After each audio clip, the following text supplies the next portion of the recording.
It is my distinct pleasure to introduce our keynote speaker, Mr. Jamel Ahmed. Mr. Ahmed is the director of the UN Environment Program New York office. His role regularly engages with governments, academia, and industry to advance the UN Sustainable Development Goals. Mr. Ahmed joined the UN Environment in 2008 as secretary in governing bodies based in Nairobi, Kenya. In addition to leading the organization's session for 6 years, he served in the UN Environment as a focal point for external relations. Prior to this, he directed negotiations on climate change for the member group of 77 and China, representing more than 130 countries under the UN Framework Convention on Climate Change. Welcome, Director Ahmed, and the summit. And once again, we thank UNEP for their support of our summit and enabling us to return to the UN headquarters. Thank you.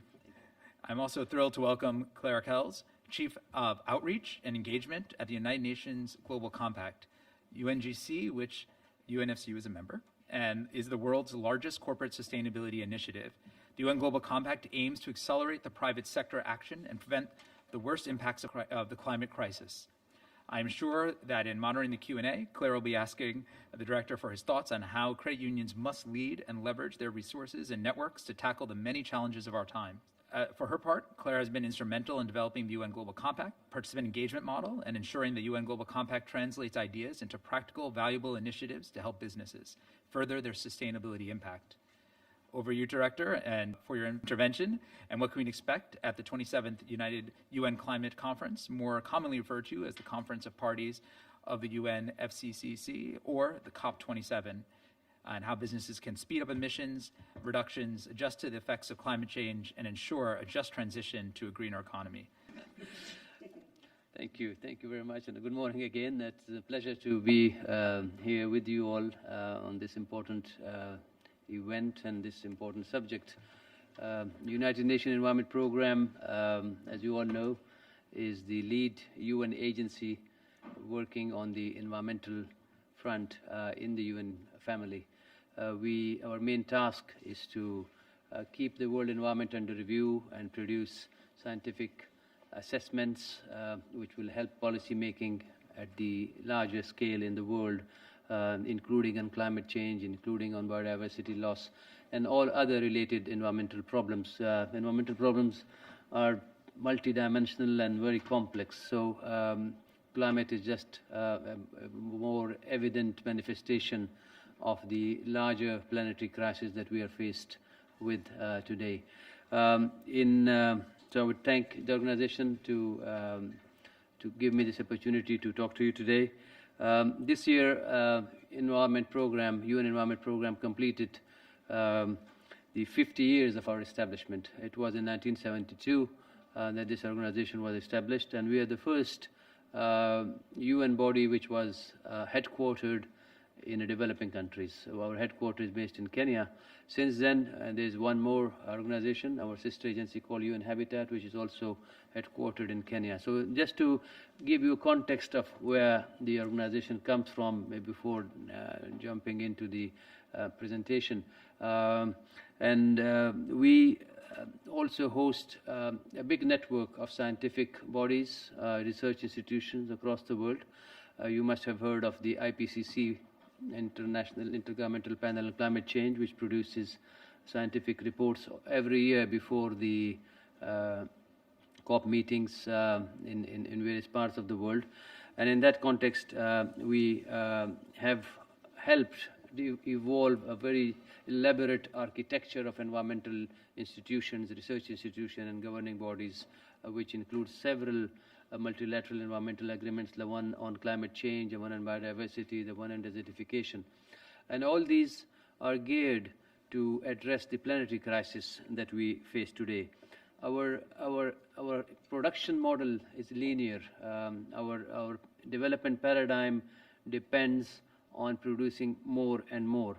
So despite these multilateral commitments that I just mentioned, and also the solutions that we have found, we still do not have the capacity to bridge that gap between production and also the need for the planet to recuperate from the unlimited and unfettered extraction of resources.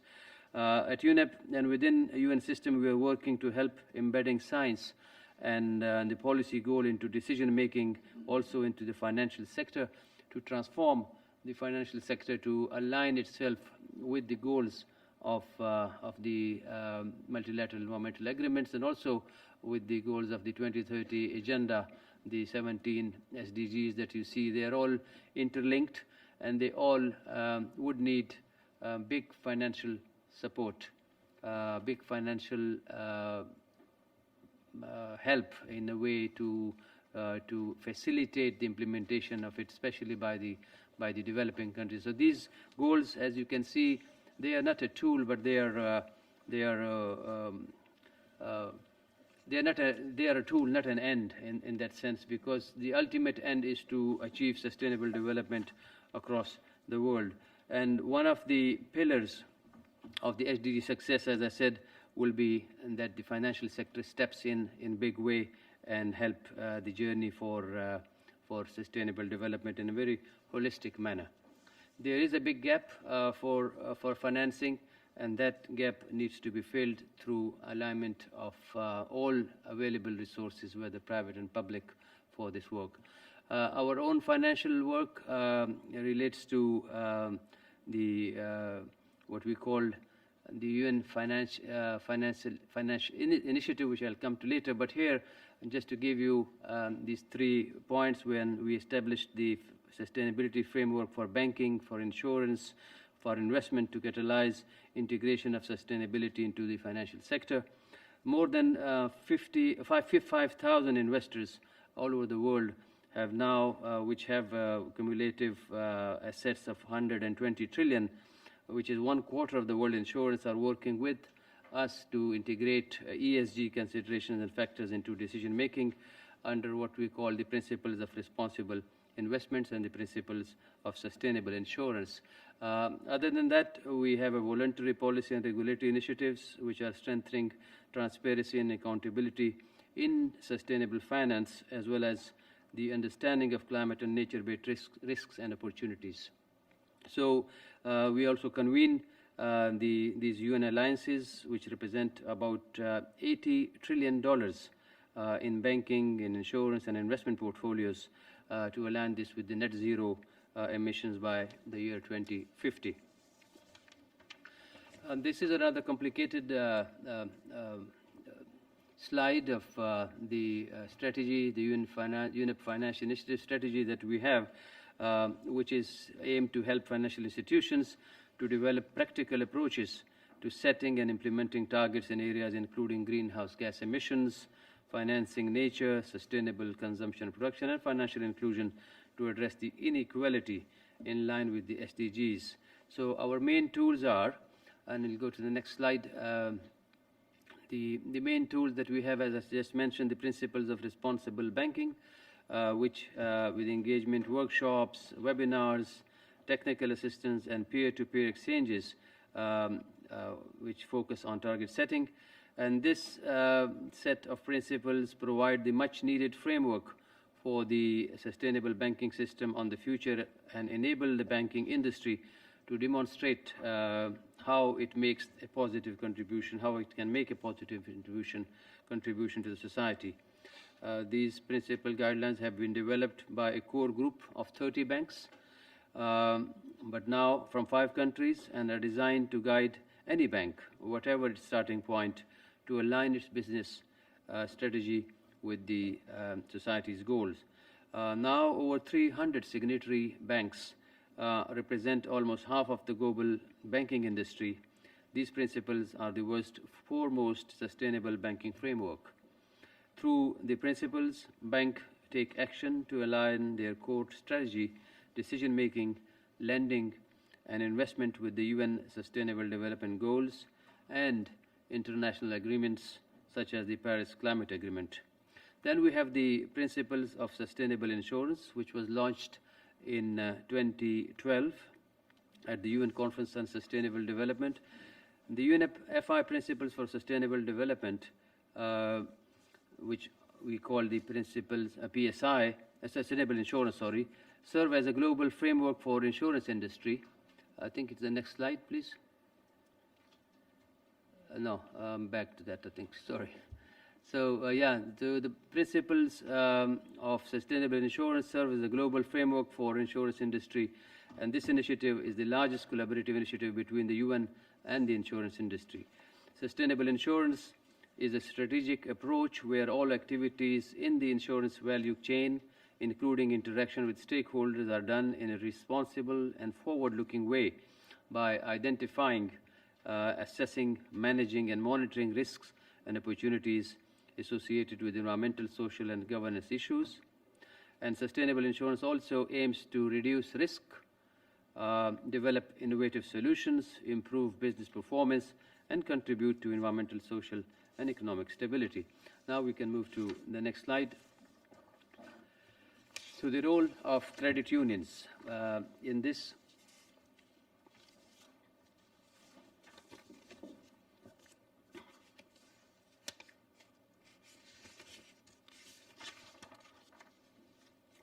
Bear with me for a minute. I might have misplaced one of my. Yeah. So the as you can see from the slide, the role of credit union is important to guide on the ESG things, to ensure financial inclusion, also to enable the implementation of the SDGs, and also to create a culture that embraces belonging, differences, transparency, and equal growth. To participate in the UN United Sustainability Summit is an opportunity for all of us to see how we can best align our own thinking and align our own programs to this important objective.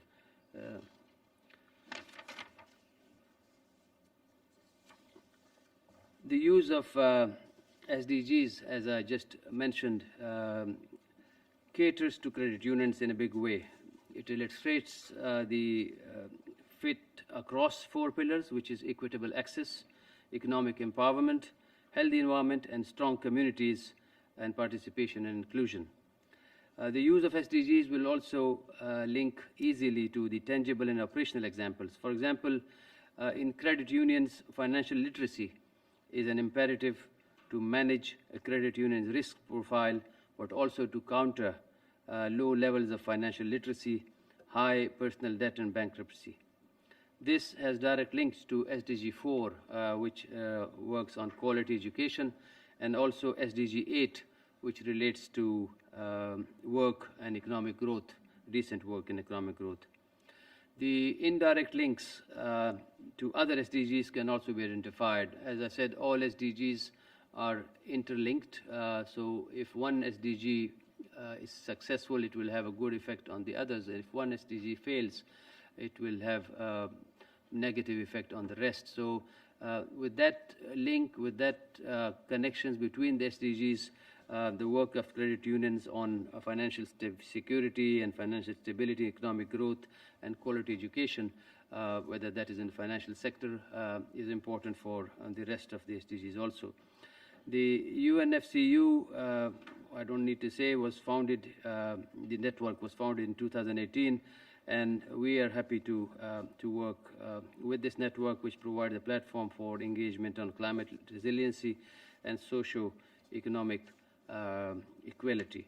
Credit unions can also exchange lessons learned and strategies to start or to accelerate sustainability programs, when participants can regularly connect through webinars and other programs in this initiative. Next, please.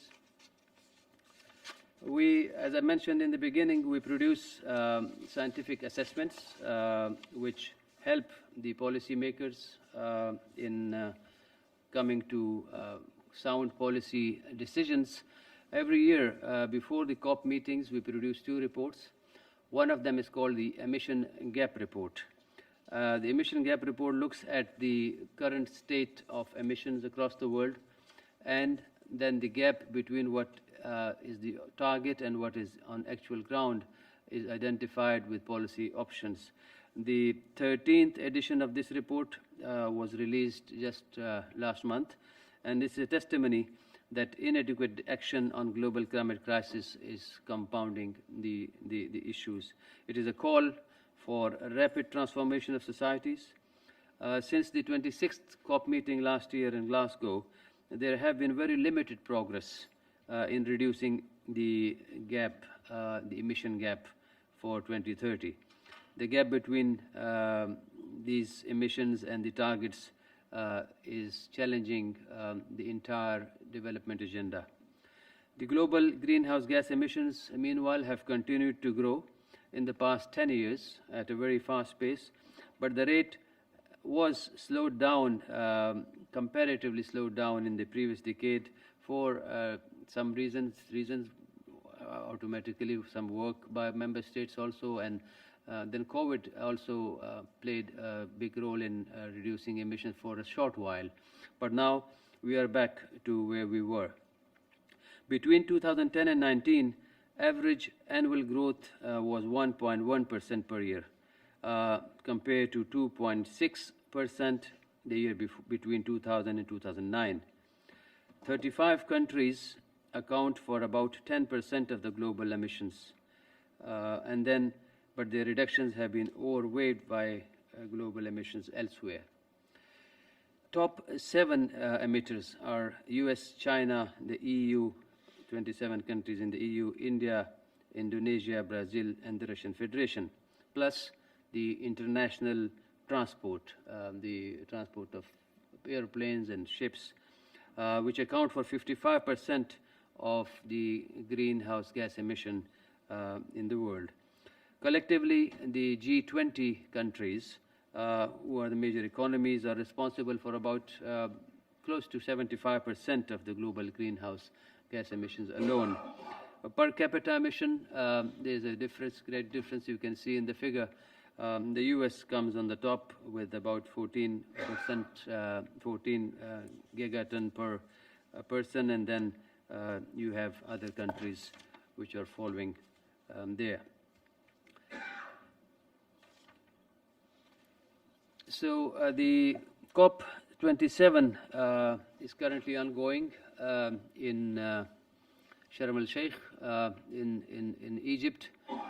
These meetings, as you may all know, are parties to the Convention on Climate Change, which was established in Rio in 1992. The first COP was held in 1995, and since then, this is an annual feature which attracts a large number of policymakers, private sector, industry. I've been attending these for many years, not this year. 35,000 people were in Sharm el-Sheikh last week and this week.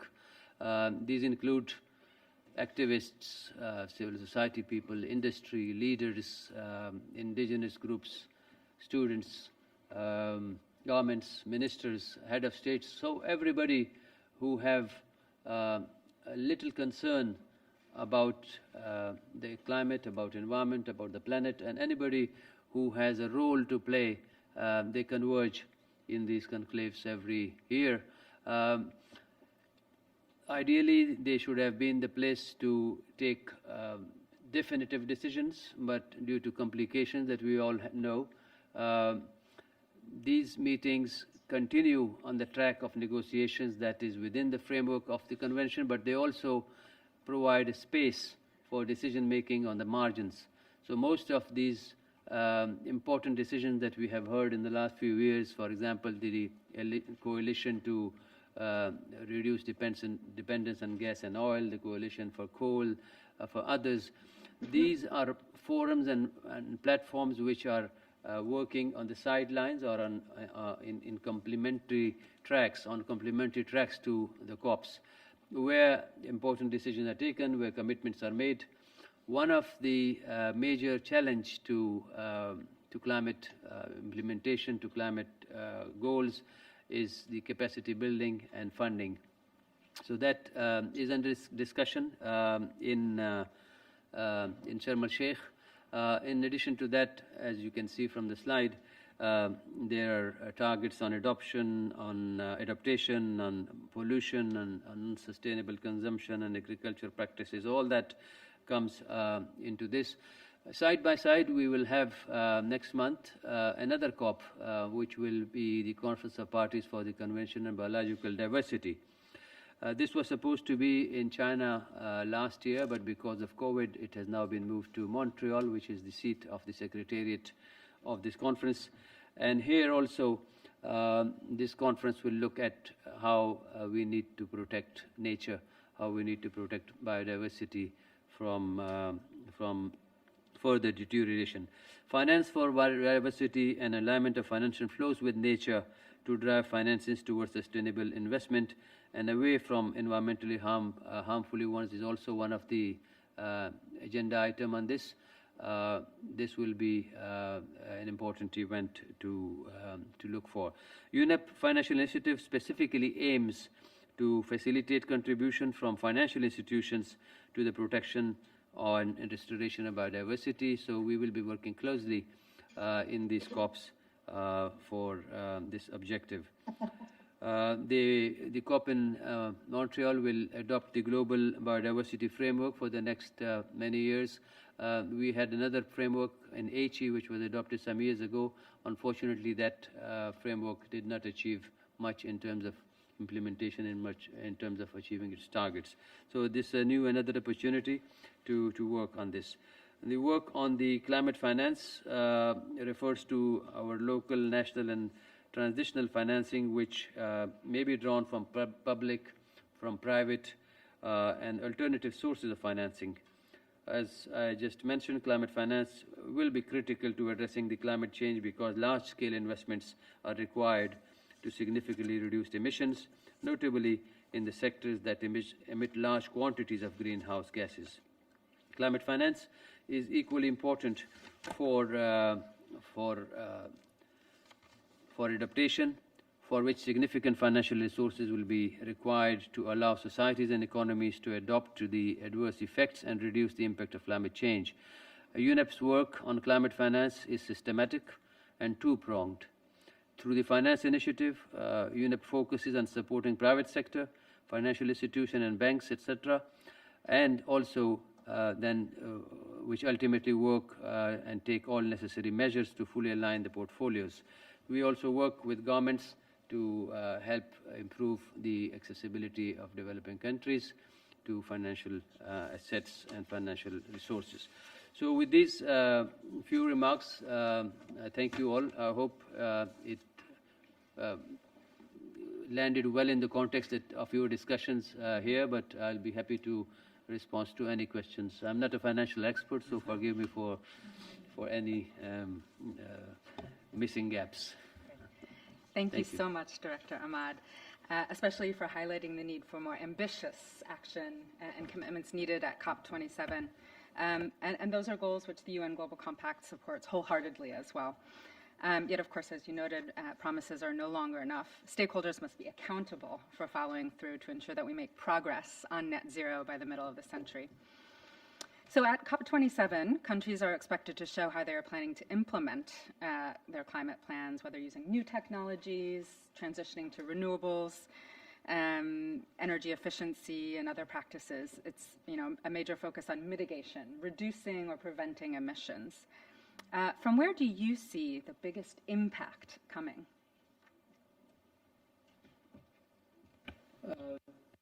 The biggest impact will come not from one direction. It's a global issue, and a global issue will require a global response.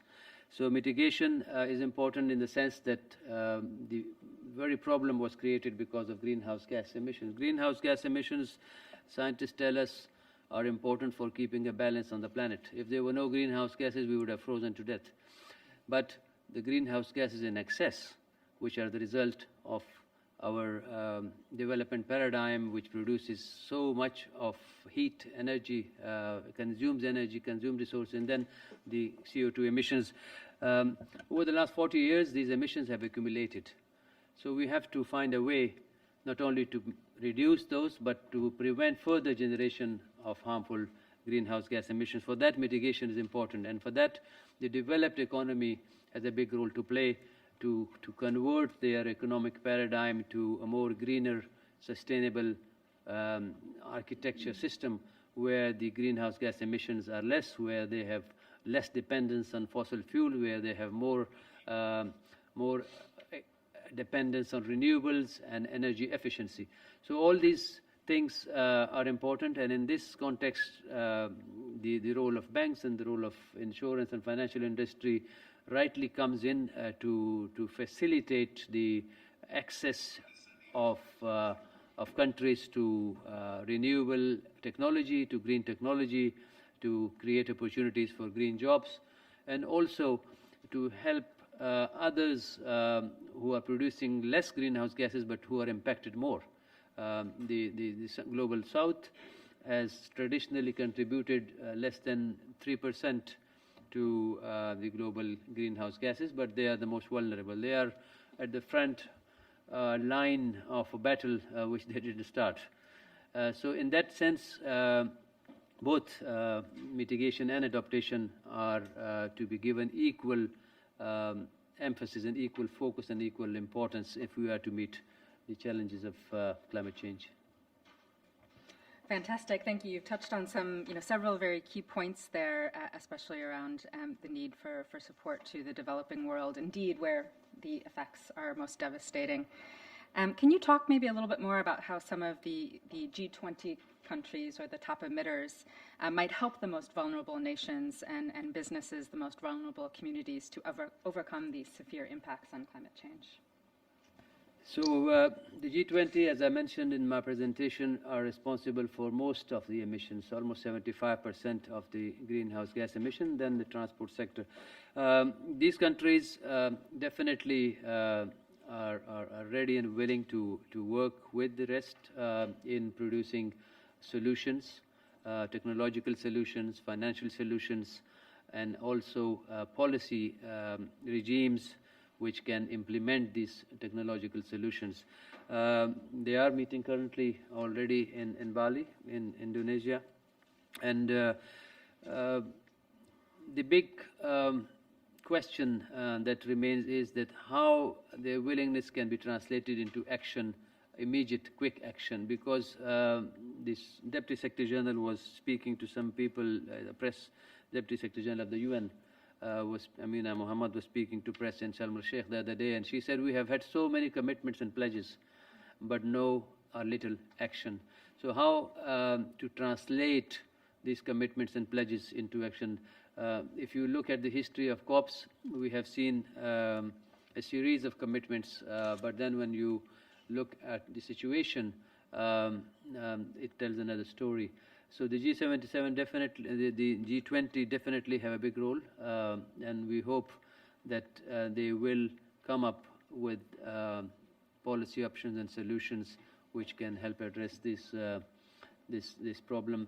One way definitely would be for themselves to transform their economies to more greener production ways, to transform the behavior change, to bring a behavioral change in their economies, because ultimately it's us who are responsible for greenhouse gas, our own behaviors, our own consumption behaviors when we spend too much of resources on our own needs. That's why if you look at that slide that I showed on the per capita consumption, it is high in developed countries, not because some other reason, but because the system itself is geared to consuming that much of energy and that much of resources per capita more, and then perhaps what is required. We can definitely make an effort to reduce our own carbon footprint,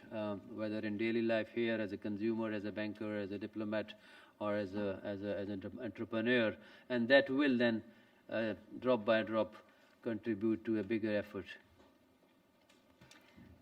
And you've pointed out, and I'm sure we're all aware of some of the disheartening concerns that we might all share, but are you hopeful on the climate front?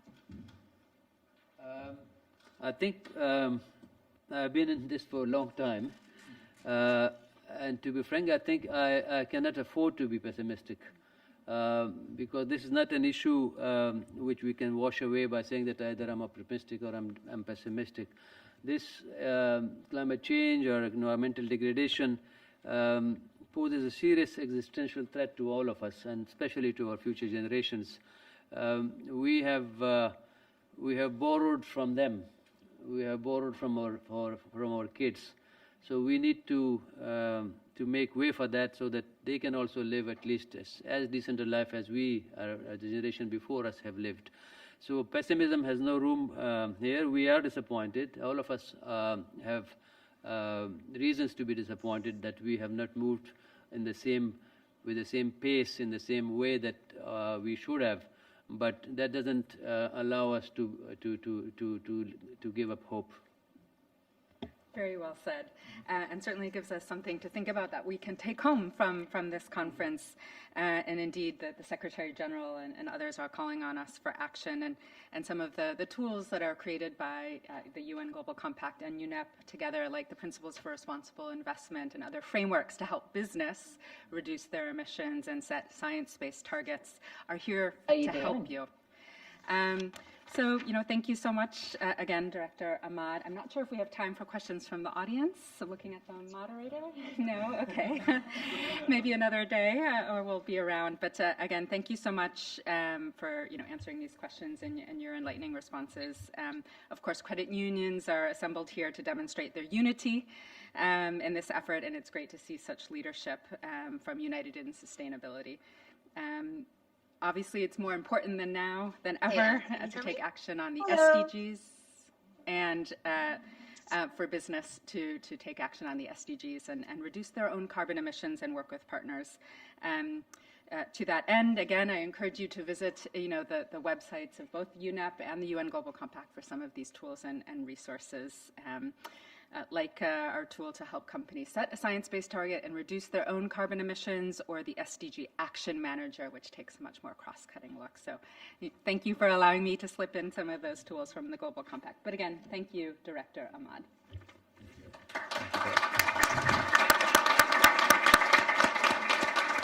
Thank you, Dr. Ahmad. Thank you, Claire. By the way, UNFCU has used the SDG Action Manager. It's a wonderful free tool.